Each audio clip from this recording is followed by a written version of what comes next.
তো আমাদের একটা ছোট্ট পরিবার গড়ে উঠেছে, যার সদস্য সংখ্যা হলো 100টি। ধন্যবাদ তার জন্য সকলকে।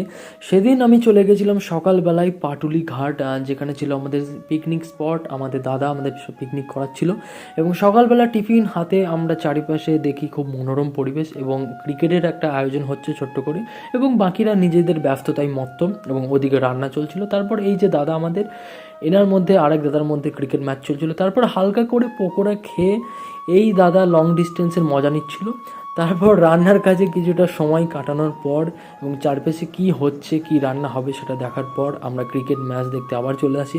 ক্রিকেট ম্যাচ তখনও চলছিল। তারপর দিন শেষে খাওয়া দাওয়ার ব্যবস্থা, সবাই খাওয়া দাওয়া করছিল এবং বাকিরা পরিবেশন করছিল।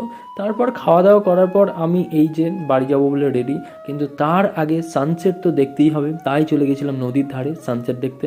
তারপর ওখানে কিছুটা সময় কাটানোর পর, কিছু ছবি তোলার পর, তো ভিডিওটা ভালো লাগলে লাইক সাবস্ক্রাইব করে দাও। বাই।